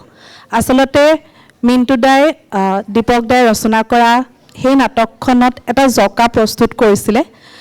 90% মিণ্টু দাই বনোৱা জঁকাটোত আমি সকলোৱে 10% প্ৰাণ দিবলৈ চেষ্টা কৰিলোঁ। গতিকে আপোনালোকৰ সমালোচনাৰ বাবে আমি গভীৰ আগ্ৰহেৰে বাট চাই আছোঁ, আপোনালোকে জনাব। কিন্তু মই কালিও কৈছোঁ, আজিও ক'ম, আপোনালোকে আকৌ এবাৰ হাত চাপৰি দিয়ক আমাৰ এই শিশুসকলৰ কাৰণে। তেওঁলোকক আমি যেনেকৈ ক'লোঁ, বহুত বেছি সময়ত আমি তেওঁলোকৰ ওচৰত কঠোৰ হৈছোঁ। আজি শিশুসকলৰ ওচৰতো মই ক্ষমা বিচাৰিছোঁ, বহুতবাৰ তাহাঁতক কঠোৰ হৈ ক'ব লগা হৈছে। মই তাহাঁতক ভালকৈ নক'লোৱেই, ৰাফকৈ কৈ থাকিলোঁ কথা, কিন্তু তাহাঁতি এবাৰলৈও তাহাঁতি একো উভতি কোৱাটো দূৰৰ কথা, যিটো কৈছোঁ সেইটোকে মানি লৈছে। আজি প্ৰত্যেকটোৱে যেতিয়া ষ্টেজৰ পৰা ওলাই গৈছে মোক সুধিছে মোৰ আজি কেনেকুৱা হ'ল, প্ৰত্যেকটোৱে সুধিছে, আৰু মোৰ এটাই উত্তৰ, আজি বহুত বেছি ভাল হৈছে। গতিকে আমি অন্তত সুখী, ভাবিছোঁ আমাৰ ফালৰ পৰা 100% দিলোঁ। বাকী আপোনালোকে জনাব। ধন্যবাদ। আচলতে আমাৰ এই গোটেই টীমটোৱেই নতুন অভিনেতা, নতুন নাট্যকাৰ, নতুন পৰিচালক। এই পৰিচালকসকলে যিসকল বহি আছে, এই গোটেই সেইসকলো মোৰ ষ্টুডেণ্টৰ নিচিনা। সিহঁতকো মই ইহঁতক যেনেকৈ গালি পাৰোঁ তাহাঁতকো গালি পাৰোঁ। এইকাৰণে মোৰ বেয়া লাগিছে, ইহঁতলৈ যেনেকৈ বেয়া লাগিছে এই পৰিচালকসকলে ইমান কষ্ট কৰিছে মই নিজ চকুৰে দেখিছোঁ। ইহঁতো মোৰ ষ্টুডেণ্ট। এই কথাটোৱে আচলতে ভবাই তুলিছে। আৰু যোৰহাট থিয়েটাৰৰ এটা যে ডাঙৰ শক্তি, সেই শক্তিটোৱে আমাক ভাল লাগে। এই শক্তিয়ে আমি অনাগত বহু বছৰ আগুৱাই লৈ যাব পাৰিম। আমি বেছি সময় নলওঁ। আমাৰ অভিভাৱকসকলে আজি এক সৰু অনুষ্ঠানৰ আয়োজন কৰিছে, তেওঁলোক অধীৰ আগ্ৰহে ৰৈ আছে। মই প্ৰত্যেকগৰাকী অভিভাৱকক আপোনালোকক মাতিছোঁ, আপোনালোকক এই সময়কণ আপোনালোকক আমি দিম বুলি কৈছিলোঁ, দিছোঁ। আৰু লগতে মই আমাৰ এই শিশু ছাত্ৰ ছাত্ৰীসকলৰ প্ৰতি মোৰ এটা বিশেষ অনুৰোধ আছে।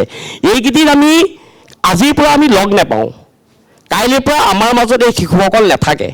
আমি 24 দিন কৰিলোঁ 30 তাৰিখে আমি তেওঁলোকক এখন চাৰ্টিফিকেট দিম আৰু অসম চৰকাৰে যি কৰ্মশালা আয়োজন কৰিছে তাৰ চাৰ্টিফিকেটখনো আমি 30 তাৰিখে দিম 30 তাৰিখে আমাৰ এটা পাৰফৰ্মেঞ্চ হ'ব কিন্তু আজিৰ পৰা আচলতে আমি তাহাঁতক আমি এৰি দিম আৰু মই এটা কথাই মই তেওঁলোকৰ প্ৰতি মোৰ অনুৰোধ থাকিব মই কিন্তু প্ৰত্যেকটো ছাত্ৰ ছাত্ৰীৰ এটা খবৰ ৰাখিম এইটোৱে খবৰ ৰাখিম যাতে নাটক নহয় নাটকখন যেনেকৈ সফলভাৱে কৰিছে সেইমতে প্ৰত্যেক শিশুৱে নিজৰ শ্ৰেণীত নিজৰ পঢ়াত যাতে শ্ৰেষ্ঠতাটো প্ৰতিপন্ন কৰিব লাগিব মই ক'ব পাৰিব লাগিব যোৰহাট থিয়েটাৰ কৰ্মশালালৈ অহা প্ৰতিটো ছাত্ৰ ছাত্ৰী আটাইতকৈ শ্ৰেষ্ঠ এই কথাটো জানিলে মই বেছি গৌৰৱবোধ কৰিম মই অভিভাৱকসকলক আমন্ত্ৰণ জনাইছোঁ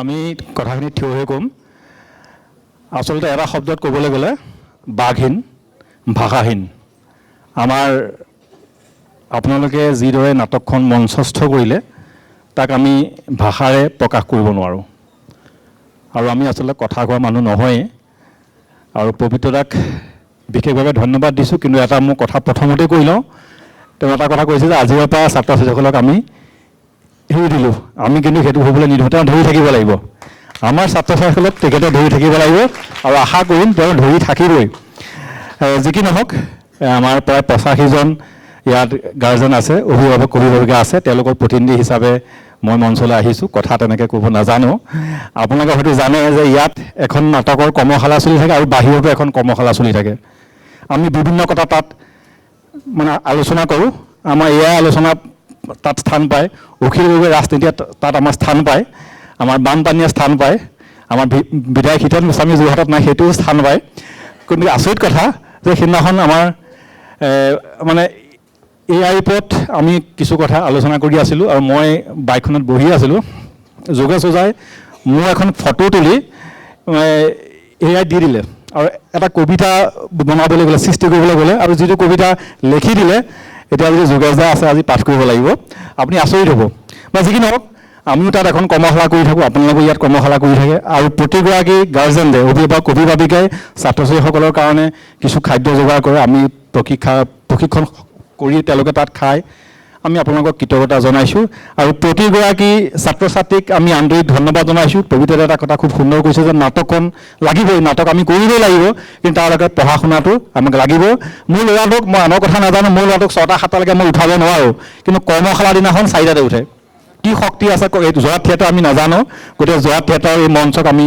পুনৰ প্ৰণাম জনাইছোঁ বিষ্ণুপ্ৰসাদ ৰাভাৰ দৰে বিশিষ্ট বন্দিত বৰেণ্য ব্যক্তিৰে পদৰণে ৰঞ্জিত এই মঞ্চত আপোনালোকৰ কণমানিটোৱে যে অভিনয় কৰিবলৈ পাইছে তাৰ কাৰণে আপোনালোকে যোৰহাট থিয়েটাৰক ধন্যবাদ দিয়ক তাৰ মাজতে আৰু অকণমান কথা কৈ ল'ম যে দুই এগৰাকী গাৰ্জেন মই সকলোৰে কথা নকয় অকণমান অসন্তোষো কৰিছে যে হয় আমাৰ ল'ৰাটোৱে বিয়াত ভাও নাই পোৱা বচন নাই পোৱা কিন্তু আপুনি আচৰিত হ'ব যে যোৱাবাৰ ধ্ৰুৱ নাটকখনত এটাও সংলাপ নকৰা প্ৰশিক্ষাৰ্থীয়ে কিন্তু এতিয়া ধাৰাবাহিকত মানে অংশগ্ৰহণ কৰি আছে এই মঞ্চত আচলতে থিয় হ'ব পৰাটোৱেই ডাঙৰ যোগ্যতা নাটক সংলাপ এই পাছৰ কথা ইয়াত যে থিয় হৈছে এইটো এটা ডাঙৰ যোগ্যতা কিছুদিনৰ আগলৈকে আমি এই যোৰহাট থিয়েটাৰলৈ আমি নাহোঁ ভয় লাগে আমাৰ যোগানৰ পৰা আছে জানে যোৰহাট সাহিত্য সভা আৰু যোৰহাট থিয়েটাৰলৈ আমি নাহোঁ কিন্তু এতিয়া গ্ৰাম্য অঞ্চলৰ পৰা আহি আমি ইয়াত দপদপাই আছোঁ নহয় নে ছাৰ আৰু মোৰ প্ৰথমখন কিতাপ মই ছাৰে চাই দিছিলে ছাৰক ধন্যবাদ জনাইছোঁ গতিকে আমি আশা কৰিছোঁ যে খুব ভাল পাইছোঁ আৰু এই ধাৰাটো অক্ষুণ্ণ ৰাখক আৰু আমাৰ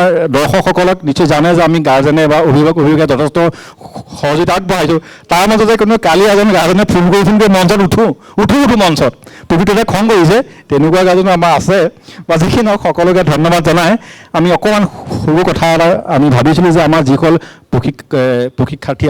প্ৰশিক্ষক আছিল আমাৰ ছাত্ৰ ছাত্ৰীসকলক ইমান ধুনীয়াকৈ তেওঁলোকে নাটক শিকালে তেওঁলোকক আমি অভিভাৱকৰ তৰফৰ পৰা এটি স্মাৰক প্ৰদান কৰিব বুলি কৰাৰ চিন্তা চৰ্চা কৰিছিলোঁ আৰু এয়া আমি স্মাৰক প্ৰদান কৰিব খুজিছোঁ আমি মঞ্চলৈ আমন্ত্ৰণ জনাইছোঁ যোৰহাট থিয়েটাৰৰ সভাপতি শান্তনু ঠাকুৰ ডাঙৰীয়া শান্তনু দা আৰু পবিত্ৰ দা আপোনালোকৰ নেতৃত্বত যোৰহাট থিয়েটাৰ এটা নতুন গতি আৰু মাত্ৰা পাইছে এইটো আমি স্বীকাৰ কৰিবই লাগিব এটা নতুন আৰু মাত্ৰা পাইছে গতি পাইছে আপোনালোকক আমি দুয়োকে ধন্যবাদ জনাইছোঁ আমি এই শান্তনু ঠাকুৰক এখন ফুলাম গামোচা আৰু এটি স্মাৰক আমি প্ৰদান কৰিম দিগন্ত প্ৰকাশ গোস্বামী ডাঙৰীয়াক আপোনাক আমি মঞ্চলৈ আমন্ত্ৰণ জনাইছোঁ তেখেতক সহযোগ কৰিব কাব্যশ্ৰী বৰা আছেনে বিউটি মহন্ত কাব্যশ্ৰী বৰা আৰু বিউটি মহন্তক আমি মঞ্চলৈ আমন্ত্ৰণ জনাইছোঁ দাদা অকণমান আগত এয়া শান্তনু ঠাকুৰ ডাঙৰীয়া তেখেতক আমি এখন ফুলাম গামোচাৰে আদৰণি জনাব খুজিছোঁ দিগন্ত প্ৰকাশ গোস্বামী ডাঙৰীয়া কাব্যশ্ৰী আছেনে কাব্যশ্ৰী বৰা বিউটি মহন্ত এতিয়া স্মাৰক প্ৰদান কৰিব এই সেইখন আপুনি আহকচোন মানুহগৰাকী আহক অকল এই স্মাৰকটো লওক এইটো দিলোঁ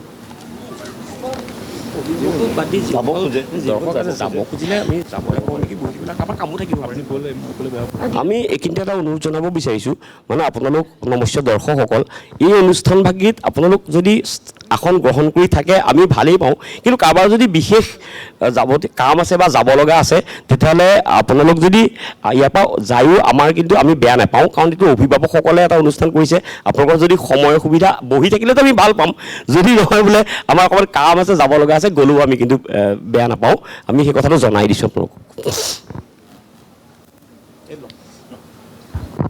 এয়া তেখেতক এতিয়া স্মাৰক প্ৰদান কৰিছোঁ আৰু মই কাব্যশ্ৰী বৰা বিউটি মহন্তক ধন্যবাদ জনাইছোঁ আপোনালোকক প্ৰেক্ষাগৃহলৈ যাবলৈ কৈছোঁ আপুনি ৰ'ব অকণমান পবিত্ৰ বৰুৱা ডাঙৰীয়াক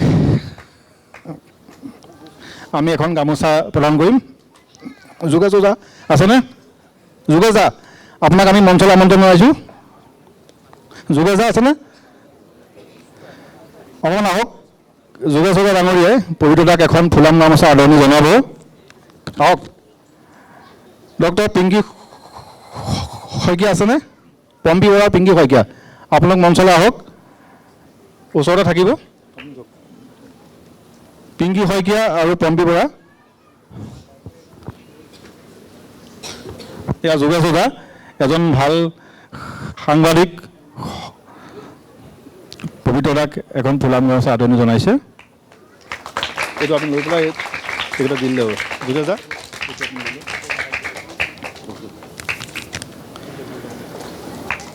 উপাসা বৰা নৱনীতা হাজৰিকা মৃদুস্মিতা শইকীয়া গীতাঞ্জলি দত্ত আপোনালোক আহক তাতে ৰৈ থাকিব ডিজাইন কুমাৰ বৰুৱা আছেনে ছাৰ তেখেতক আমি মঞ্চলৈ আমন্ত্ৰণ জনাইছোঁ ডক্টৰ প্ৰতাপজ্যোতি দত্ত আপুনি আহক তেখেতক আমি ফুলাম গামোচাৰে আমি আদৰণি জনাব খুজিছোঁ প্ৰতাপ দা আহক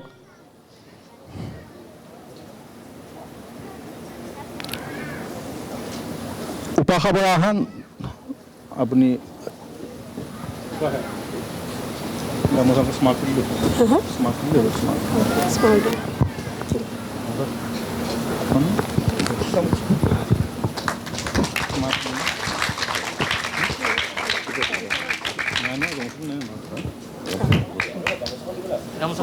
দি যাওঁ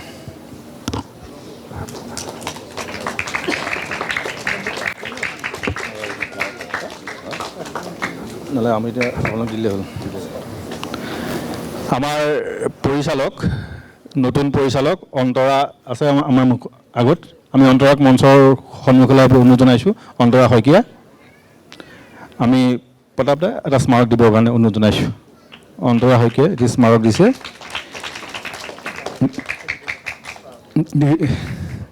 ৰাহুল দত্ত দীপাংকৰজ্যোতি দত্ত মাইনা মাতি দিওঁ এই ৰাহুল আৰু দীপাংকৰ দুইজন আমাৰ মাজত উপস্থিত আছে মই আমাৰ অভিভাৱকসকলক এটিকৈ স্মাৰক প্ৰদান কৰিবৰ কাৰণে অনুৰোধ জনাইছোঁ দুইজনে খুব কষ্ট কৰিছে ৰাহুল পেলাই মাইনা ইয়াত আমাৰ প্ৰশিক্ষাৰ্থীসকলে মাইনা দাক খুব ভাল পায় দীপাংকৰ এয়া ৰাহুলক আমি এটি স্মাৰক দিছোঁ দীপাংকৰকো আমি এটি স্মাৰকে আদৰণি জনাইছোঁ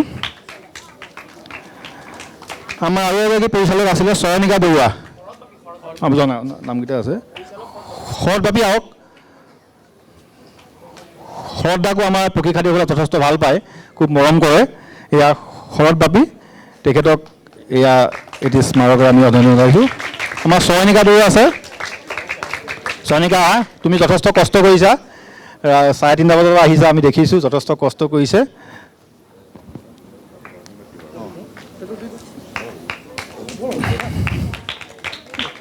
আমাৰ মৃদু বিকাশ বৰালী আছেনে মৃদু বিকাশ বৰালী আৰু পৰক দাস আপোনাক মঞ্চলৈ আহক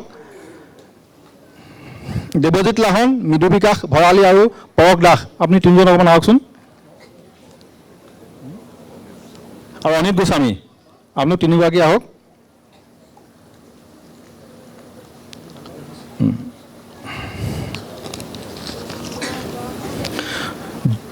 ধ্ৰুৱজ্যোতি অধ্যাপক আছে, আমাৰ পৰিচালক আছে নাই? আহা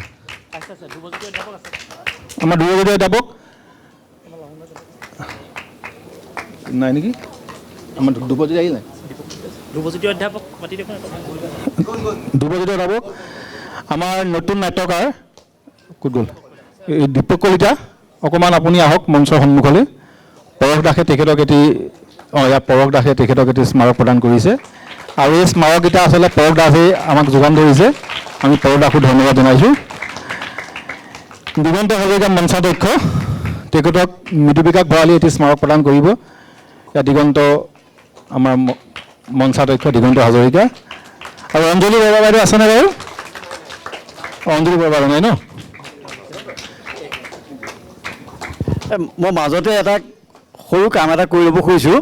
সেইটো হৈছে যে আমি বানপানী সাহায্যৰ কাৰণে এটা আহ্বান দিছিলোঁ আৰু সেই আহ্বানৰ প্ৰতি সহায় জনাই আমাৰ যোৰহাট থিয়েটাৰৰ প্ৰাক্তন সভাপতি শ্ৰদ্ধাৰ শ্ৰীযুত প্ৰয়াত তৰুণ চন্দ্ৰ গোস্বামীদেৱৰ পৰিয়ালৰ পৰা আমাৰ এই বানপানী সাহায্যৰ বাবে 5,000 টকা দান কৰিছে। তেখেতৰ ল'ৰাজন নিজে আহিছে। মই স্বৰাজ গোস্বামীক মঞ্চলৈ আমন্ত্ৰণ জনাইছোঁ। আমি তেখেতৰ পৰা এই 5,000 টকা ৰাজহুৱাভাৱে লওঁ। খুব ভাল পদক্ষেপ, আমিও তেখেতক কৃতজ্ঞতা জনাইছোঁ, ধন্যবাদ জ্ঞাপন কৰিছোঁ। আৰু আপোনালোকেও ইচ্ছা থাকিলে বান সাহায্য প্ৰদান কৰিব পাৰিব। ঠিক আছে। মুক্তাউল্লাক আমি মঞ্চলৈ আমন্ত্ৰণ জনাইছোঁ।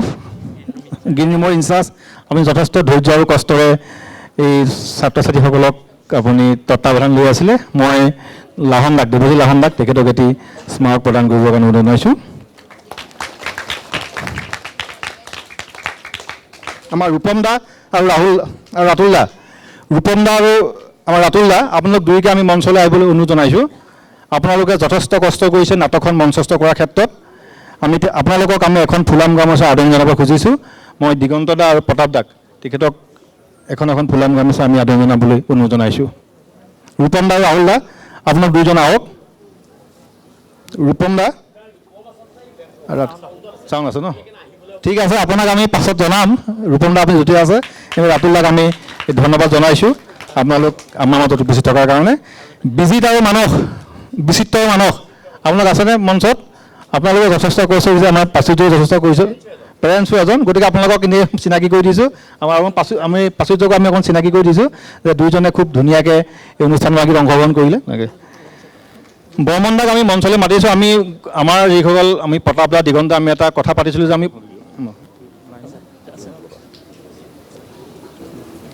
আমি এখন ফুলাম গামোচা তেখেতসকলে আদৰণি জনাইছোঁ।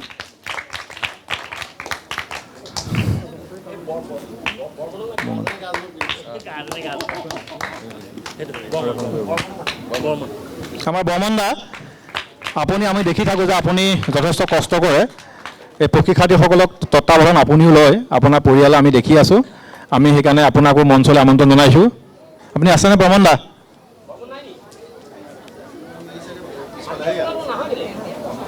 বৰ্মন দা, আপুনি অকণমান আহক মঞ্চলৈ।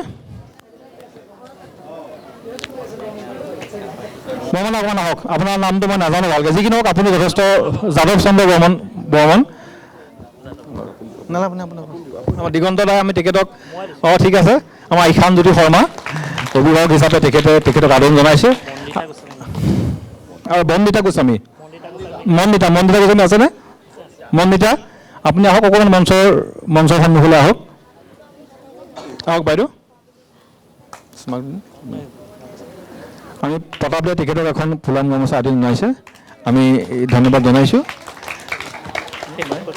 আৰু আমাৰ গাৰ্জেনসকলৰ তৰফৰ পৰা আমাৰ প্ৰতাপ দাক অকণমান কওক এষাৰ, চমুক কওক।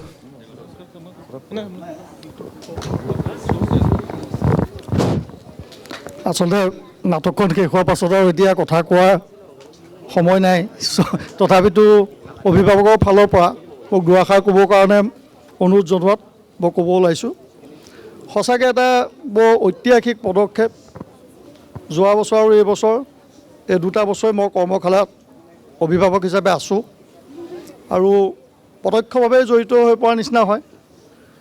আমাৰ ইয়াত ছাত্ৰ ছাত্ৰীসকলক মই এজন শিক্ষক হিচাপে মই ক'ব বিচাৰোঁ দুআষাৰ।